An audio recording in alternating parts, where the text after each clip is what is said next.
Same, but different. I was trying to think of a way to try and link what we've had for a couple of months, inundated with cricket in one particular tournament. No sooner have we caught our breath than we're off to international cricket, but it's the same format, just got a very different feel to it when two international teams come together, all nationalities alike, not sharing rooms and dressing rooms with different superstars. Welcome to Cricbuzz Live, the first of 5 T20 internationals between South Africa and India. Well, India have had a bit of turmoil in terms of team selection. We'll update that all for you. Of course, there's been captaincy being passed around like cards are being passed around on a table. Let me first welcome my team on Cricbuzz Live. Joy Bhattacharya and Zaheer Khan, fresh off the IPL. Zach, good to have you back here. Happy to be here, GB, and it's just been a long coming now. So looking forward to our season ahead now at Cricbuzz. One season is over for me now.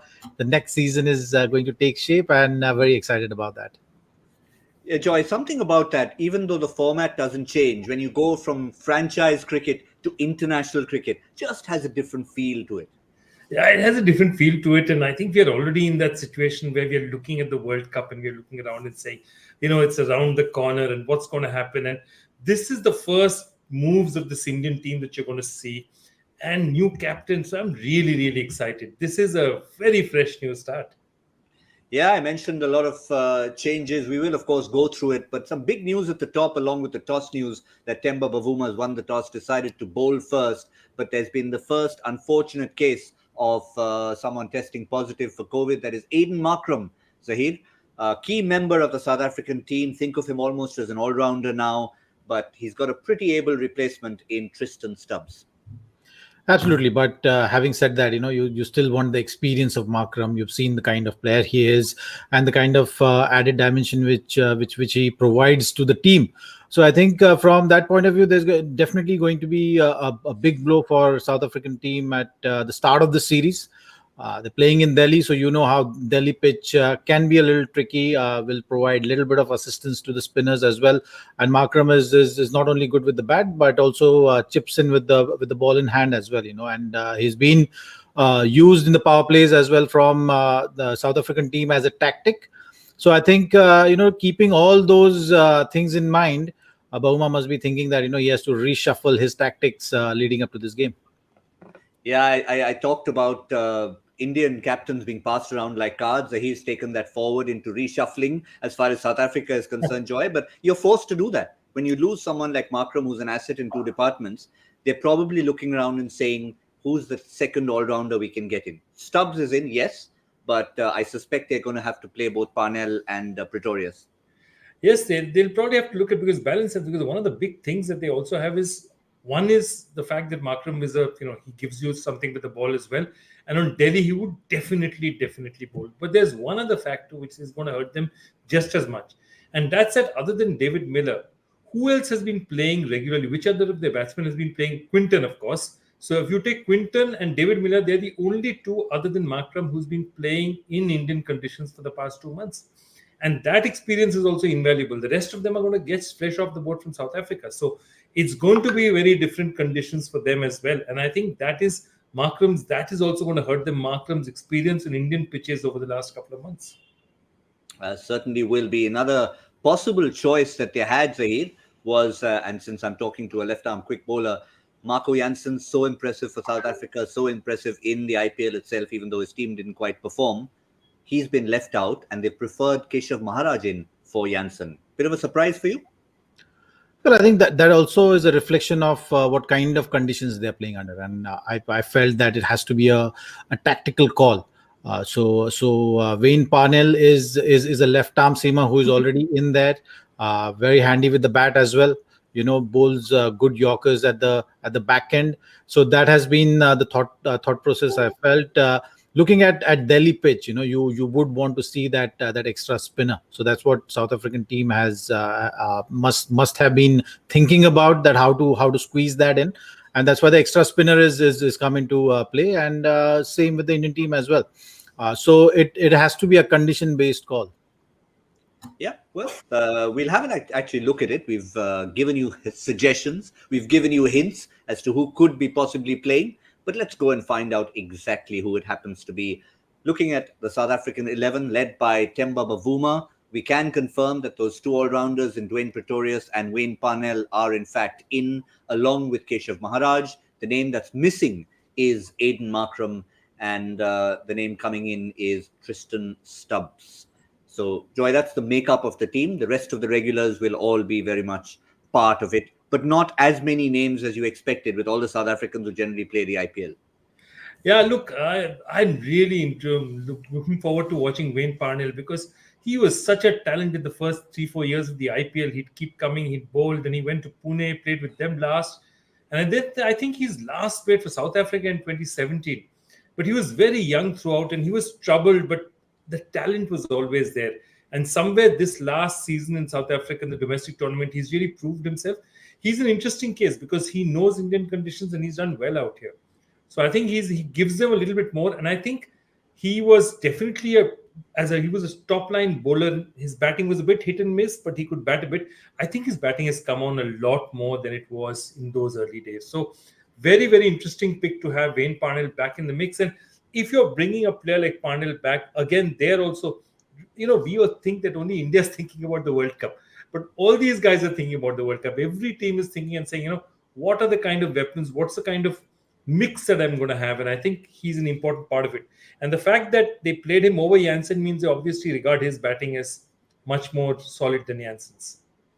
Yeah, of course, a couple of these players are remembered for being former under-19 captains. South Africa has a couple of them. India, of course, has the most famous of them all, who's not playing in the series, in Virat Kohli. And now let's confirm the South African 11, Temba Bavuma right up there, De Kock, Hendricks, Stubbs, Miller, Pretorius. We didn't mention Miller, Zaheer, but interestingly that throughout the IPL, every time we had the Gujarat team playing, we'd talk up the Indian players, their bowling attack, Hardik Pandya, Shubman Gill. No one would mention Miller until the end when he just started establishing himself. Well, he's had a great IPL, and I think the position which he was playing in worked in his favor as well. In this format, you need specialists, and you need players to play phases. And Miller for sure now has shown that consistency, and that's something which South African management will be very excited and happy to see. As we are all talking about the World Cup, you will need the right kind of balance. You will need players to absorb that pressure as well, and that's where in this format we've seen experience has got a lot of weightage as well. Just not the skills or ability of a player, but also players look at the team management also looks at what kind of experience, what kind of maturity a player has with regard to absorbing that pressure. Sometimes you just got to play the situation and then identify which bowlers tactically you got to be spot on in terms of identifying whom to attack, whom not to attack. So those kind of things, I think Miller has matured, and that confidence was showing. So I think South African management will be very happy. Miller will be very happy, and definitely want to prove that consistency and the form, and maintain it through and through till the World Cup. Well, I'll pose this to both of you, Joy. I'll start with you on this. Hardik, in an interview just before the game, was talking about how his role for Team India is definitely going to be a little different from his role for Gujarat. And of course, here he's a vice captain. But for Miller, since we are talking about him, it could be a bit of a reversal. Do you recommend Miller pushing up slightly up the order, or is he the best as a finisher only? I don't think they have an option. This South African batting side, you're in a situation where Pretorius is playing, if you look at it, at 6 and Parnell at 7. They cannot bat ahead of Miller. Definitely, Miller is a much more established batsman. So they have to bat him at 5. You could even make a case saying, does he go ahead of Stubbs at 4 or not? But yeah, those are the two things that you're looking at and saying that, where you want to play him. I'd still like to see Miller at 5. But again, remember one thing, they are going to be the chasing team. And in chasing team, the batting order to a large extent depends upon how the openers play and how the first few overs go, how the chase is going. So if the chase is going well, Miller may walk in at 4 in the 12th, 13th over. He's happy to walk in at 4. So it really will depend on where the chase is going at that particular point in time, because they have the luxury of changing the batting order because they will know what their target is. So I think they'll play him well, and I think he's just, I think all these South Africans, there are lots of them are confidence players because Miller, they used to say he just seemed off, and this year he just seems switched on. And I mean, look at that batting average, 68. A batting average of 68. I know it doesn't count for much, but it means that he's finished a lot of games. That means he's got a lot of not outs, and a lot of not outs at 5 and 6 means you're winning a lot of games for your team. Yeah, but what about Team India? We had a little chat just before we went on air, and we were just having an informal discussion whether it's going to be Deepak Hooda or does Dinesh Karthik actually get a look in. He's been trying hard. He's made his intentions pretty clear. And the answer is step number one for DK Zaheer is that he has made it into the 11 for the very first game. We weren't really expecting it, but of course we're delighted for him. Interesting call there, and that was something which everyone were thinking which direction the management will be going in. Definitely, they want to find those answers way before the actual team is announced. For the World Cup, it's almost there. So you want those that clarity, and that seems to be the thought process. So DK has had terrific IPL. His form has been superb. He was right up there with the power player of IPL. With those strike rates, finishing games and making that impact in that particular situation, and that has been rewarded.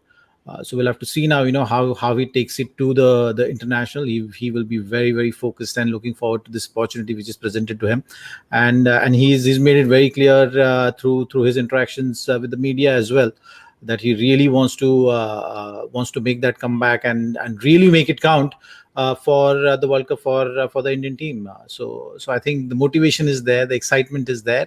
We just have to wait and see now how he goes.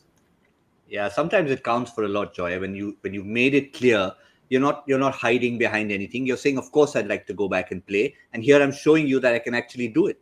So it would have only taken someone of DK's passion to be able to oust someone like Deepak Hooda, who hasn't really done much wrong. No, look, I have one other feeling on this, and which is that when you bring a 36, 37-year-old player back into a team, you normally don't bring him to put him in the bench. They would have had this discussion. They would have said, he's one of the guys we're going to try as a finisher. So if you're going to get a guy like that back in, they'll normally, because he's senior, they'll try him earlier rather than later. Because I think they know what kind of a product Deepak Hooda is and what he brings to the team. And I think Deepak Hooda is actually perfectly capable of batting at 4 as well. The only interesting thing is that means that really they have 5 bowlers in Hardik. Because you have 3 fast bowlers, you have 2 spinners, and you literally have Hardik. So Hardik might be called upon to bowl. Also, they've gone in a pitch like this. They also don't have Markram. That means they're going to go with 2 spinners, and I think India is going to go with 2 spinners as well. Because I don't think anyone else of this attack is going to be offered the ball. There's no other spinner who's going to be offered the ball. If there's any 6th bowler, it's got to be Hardik among these guys.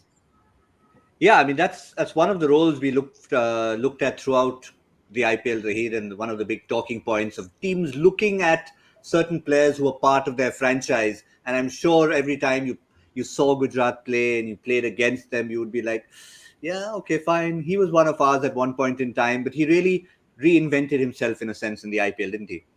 But I think the leadership responsibility certainly has helped him. He has definitely gone that step up. Taken more responsibility. He's batted higher up the order as well. He has chipped in with the ball whenever required, and that has been a great influence. And he's coming off that high of winning the IPL, lifting that trophy. So that's something which is going to be a really exciting to see now that how he takes that next leap. And he himself has mentioned that for the Indian team, every time you look at that balance. Having that 6 bowling option every time there's Hardik's name mentioned, that sort of tags along with his name, isn't it? That is he going to bowl? What is his fitness like? So all those kind of things, the responsibilities are there with him now, leading up to the World Cup. Because every time we talk about that, we do mention that it changes the balance. Today we are seeing that they've chosen DK ahead of Hooda. They could do that. only because they know that Hardik, the bowler, is available. If the Hardik, the bowler, today's playing 11 was not available, then the thought process of the team would have changed. DK might have not got an opportunity in today's game. So that's the value which Hardik brings, and I think he's understood that. Looking at the season which went by, you could see that that realization for a player is also important. That this is the responsibility, this is what I bring to the table, and that is going to have an impact not only on his game, but also it's going to solve a whole lot of things for the team. And being a leader, you understand all these things, all these decision making better. And I think that's something we hope that Hardik has understood through the whole process of winning a trophy. And that will definitely be of great help for the Indian team going forward as well.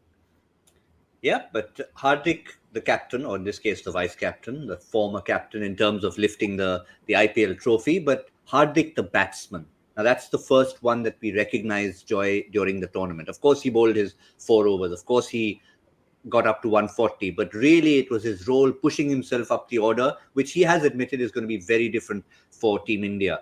But still, now that we talked about David Miller, what about coming closer to home? You're sitting there, you've seen the Indian 11. Is there a best position for Hardik Pandya in this 11? See, it's interesting because, yes, he's a finisher, but he's not the only designated finisher, because now that you have Dinesh Karthik in the team, your designated number 6 is probably Dinesh Karthik. Dinesh is the guy who they're expecting to finish the game at that stage.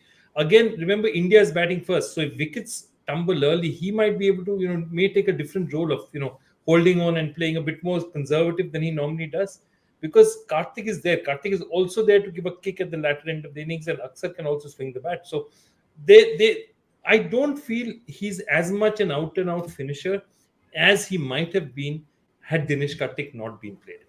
I think because Huda slots in at 4 as well. So then if Huda had been in the order, you would have bet that Huda would have slotted in maybe at 4 or 5. And, between Rishabh and Huda, they would have been 4 and 5. And I think Hardik would have been 6. Now, with Dinesh Karthik batting at 6, I think that's why Hardik is batting at 5 and should be batting at 5. Of course, all this depends. If they are 115 for no loss after 12 overs or 13 overs, Hardik could walk in at 3. So none of us know what's going to happen there. But that's, I think, what the batting order looks like right now. Yeah, and just taking the metaphor of playing cards that we started at the top of the show, one more step ahead. Rahul Dravid certainly likes to keep his cards close to his chest, but occasionally he gives away a little bit. And when asked about Hardik's batting position, he said, without giving too much away, and he once again stressed that, some of the roles the players played for their IPL franchises might be slightly different to the roles that we are expecting here based on our team combination. That was a very polite way of saying, HP, you cannot bat at number 3 whether you want to or not, right? Well, I think number 4 is the spot which Hardik for sure will be eyeing on. There is no doubt about it. He's had a good run there. He's proved it, and he's always believed that he wants people to look at him as pure batter who can bowl, and who will be bowling in certain games and not all the games. So keeping that in mind, so the number which he's looking for is 4. But having said that, when you're talking about teams and when you're talking about planning, all this communication does happen within the think tank, and then being a vice captain now, he will be part of that think tank, making those decisions and understanding the needs of the team as well. And I'm sure that there must have been a healthy conversation around that, understanding what team requires and who's really good to play that role for the team. So Hardik possibly will have to bat at number 5 here. They will definitely have a tactical advantage as well, in power of Rishabh Pant and Hardik, along with Dinesh Karthik, and that is definitely going to lift the pressure of the finishing, which will give you that option of using one of them depending on which spinner is bowling. Like, you've seen the matchups, you've seen the tactics from many teams in this format, where if a left arm spinner is bowling, you want to bring in a power left-hander there, who can really take advantage of that, or squeeze some team, push them in corner tactically. You'll have advantage with Hardik and Rishabh, both being left-hander and right-hander, both providing that kind of power. So I think those kind of discussions must have happened with Rahul Dravid for sure. Understanding what kind of tactics and how to approach a particular matchup with regard to a particular team. Joy, Zaheer said healthy competition. I'm fairly certain that's not how it happened. Captain or vice captain went up to captain and said, "Tera number 4 hai kya? Chal idhar aa. Come to the dressing room. Let's have it out. Whoever wins gets 4. I'm sorry, we have to decide it here." But no, I'm just delighted also that Rishabh is going to captain an international country before the age of 25 on his home ground, Delhi. It's just amazing, and you just feel for the guy. And he's not had the best of IPLs, but one of the things about Rishabh is he's one of these ebullient characters. He doesn't stay down for long. He's like you'll whack-a-mole. You hit him on the head, he goes down. He's going to pop up soon, very fast again. And I think I just saw his mood and the kind of his body language before. And I don't think he's carrying any IPL burden of whether his team did well or badly, his decision making was good or bad. And I think that's healthy. They say strikers that they have, you have international strikers. Look at the track record. It's not bad at all. 17 and 13, okay, his playoff record hasn't been great because that was last year. But his overall record has been, not last year, sorry, 2020, but his overall record has been excellent. And I think he's obviously a work in progress as a captain. But if you look at the way India looks at it, the way they'll say that you don't make knee-jerk reactions. Okay, Hardik's just won an IPL, let's make him the captain. Rishabh has been vice captain. He's been with the system. He's been playing regularly. He's a sure shot in the team. He's an ex-captain. And I think they've gone well with that. And I think Rishabh will benefit from the experience. So will India. Yeah, it was an interesting one. Actually, I was going to come to that. Joy sort of answered it for me, given that he's the established vice captain. Now, assuming this KL Rahul situation had happened in a scenario where selection was still happening, Zaheer, there was no nominated vice captain. Would you, if you were given the choice, still pick Rishabh over Hardik in current circumstances? Current circumstances, I think it's about how things have been shaping, right? Like but you have to look at the continuity of the team as well, and looking at that for sure, I think the Rishabh would have been the ideal choice. You would look at it that way, and with regard to Rishabh as well, and his captaincy and the way he's approached the game. The word which comes to my mind is he wants to be fearless. That's how. If you look at his career graph as well, how he started at the international level, he would be someone who everyone will have extreme opinions about. Either you will say that, oh, he's not responsible at all, or you will say that, okay, his approach is such that he can really make that impact and take the game away from the opposition. So far he's approached his captaincy, whatever I've seen, in that same fashion, and he needs to learn, which is a process will happen with time. Where you understand that, okay, what are the tactics or what are the kind of decisions which you take, which is going to be certain decisions percentage based and certain decisions which are going to be highly aggressive and which may look like you're taking a gamble. So that balance will only come with time. With his career also the same thing has happened. He needed those impact innings to prove it to everyone that, okay, this is the style he believes in and he wants to bring in. I always feel that if someone is thinking differently about the game, one should not stop that person from expressing how he thinks about the game or how he likes to approach the game. That's where the out of the box thinking comes into play. That's where you see certain individuals look different than the others. So Rishabh certainly has those qualities. Now, as a skipper, he needs to figure out that formula where he starts putting those numbers and rest those opinion makers and channelize their thought process as well about how they're seeing things. Yeah, also like to see his approach as batsman. We saw a few games during the IPL when maybe a few questions were asked that would Rishabh Pant as non-captain have played the same way. So we'll see how he plays as batsman going forward. What about all of you? You had plenty of questions. We had about 10 or 15 of them. We've picked one for this particular show on hashtag Ask Cricbuzz Live. And this is the one that we have for today from Susmit. Indian cricket over the past 20 plus years has been led by formidable leaders. Ganguly, Kumble, Dhoni, Virat, Rohit. Given our imminent choices at hand, will India have a captaincy problem in a post-Rohit world?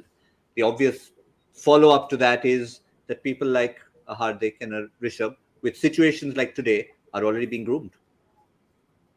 Absolutely, Right? there's no Yeah. doubt about it. And Joyda will agree to that for sure. It's been like you have the IPL as a platform, and you see so many leaders, and all these experiences are going to help them be ready to take up the mantle. You have now pretty much tournaments and series is running parallelly, and you've never found that, oh, the team which is there is not capable of creating that impact or winning matches. Yep. There's just a confirmation of that. Joy, I'll bring you into that in terms of the question they were asking: captaincy conundrum in a post-Rohit world. I think we have lots of captains. We have lots of excellent captains. It's a matter of time. Remember also that 80% of the captaincy in a tournament like this, or even in normal tournaments, it's also the strength of your team. So when Virat came and became a good captain, he also became a good captain because he had a phenomenal fast bowling attack. He had good spinners. He had batsmen who were giving him runs. And I think that is the one thing that's really important, that there are players who are giving them that kind of runs. So as long as India has this batting and bowling strength that it does seem to have now, and the IPL certainly proves it, I think people can ease into captaincy much easier. It's much more difficult if you have a weak side which you're struggling to do. Here, you have proper established international cricketers, good cricketers, all of them in form, playing for you. It's that much easier to be a captain. And with Rahul Dravid there, look around. There's Hardik Pandya on one side. There's Dinesh Karthik on the other side. He's got enough people to ask questions to. He has enough support out there from support staff. I think these guys will be absolutely fine. I think we underestimate them. When a player has had the track record of somebody like Rishabh Pant has had over the last 5 years, centuries in Australia, match-winning knocks in England, the sky's the limit for these guys. Well, before we wrap the show, a couple of little clarifications. I think we should show you the South African playing 11 one more time, because after Temba Bavuma at the toss, I've just jumped on the Cricbuzz app to confirm that. And it is, in fact, Rassie van der Dusen who is in the 11 and not Reza Hendricks. There was a little confusion. South Africa had a bit of confusion because they had to leave Aiden Markram out. And then there was all sorts of confusion in their ranks. So you can imagine what was happening with us. So all sorted. No Markram, Tristan Stubbs in, no Reza Hendricks, it's Rassie van der Dusen. One area where there's absolutely no confusion is when Joy sets a quiz question. It's always clear as day and confusing as hell. So work it out and try and answer it for us. Joy, give us the question. Which streak started in Nagpur in March 1987, ended in October of the same year in Hyderabad? And it's a streak in one-day international cricket. That's all I'll say. I won't say more than that. One-day international streak. Can I give them a big hint? It's not heat streak. Heat streak, though, it was quite prominent at the time. Or was he? No, he was a bit later, a bit after that. Yeah. It was just a bit. I just had to get a bad one in. One bad one for the day. But that's all we have on the show. Of course, we'd love to get your predictions or our predictions in. A reminder that for those of you who aren't on Cricbuzz Plus, get on there, because much like the question he asked just now, lots of fun facts, lots of going back in history in retro reels. Brand new episodes are out even before you finish seeing the first one and appreciating. Episode number 10 is out, and get on Cricbuzz Plus, subscribe and watch it. Yes, we kept you waiting. Predictions, gentlemen, very different from the IPL. It's not the stadiums we've become familiar with. Little departure in Mumbai, in Ahmedabad and Kolkata. Now we're at the Ferozshah Kotla in Delhi. Keshav Maharaj is opening the bowling. Joy, your recommendation for a score? Look, small ground, but I mean, they're going to be just a bit tentative. First match of the season, international match of the season. I'm going 180. 180. Nice round figure. All right, 180. Zaheer, before you answer that, and I know you're not watching the game, the second ball turned from outside off to outside leg. And if that gives you any hints, go ahead with your score. I thought you wanted to make the prediction, somewhere jump in between before your number. I thought that's the game which is going on here. Okay, oh dear. All turned. I think still I would say 165, and maybe if Dew is not going to be the factor, it's not a bad toss to lose. The bat first in Delhi at times works in your favor. If it's turning the way you are describing it to be, I think it's a good toss to lose and bat first. Okay. Factor. I was only passing on the facts just in case it ends up being 240 and Zaheer comes to me and says, "What were you talking about?" We can look back at that ball and say that. Okay, Joy, what was your score again? 180, but yeah, after seeing those first fourth ball, after that I want to go 140 after that. But now No, I'm no, still 180. I'm still going to be happy because Zaheer has said I can't go in between. And I think 140 would be too low, so I'm going high. I'll have confidence in Team India today. I'll go for 188. Let's see what happens. Even if it's turning the way it is, so what? We'll find a way to get there. It's a team devoid of so many big superstars. This is the chance for India to show that bench strength is everything. Looking ahead to Australia 2020, and that's all we have. Australia 2022. The format is 2020. The year is 2020. Get it right. That's where we end our show. Joy, Zaheer, thank you. We'll see you all very soon. Cricbuzz Combox in the 10th over. Until then, it's all from Cricbuzz Live.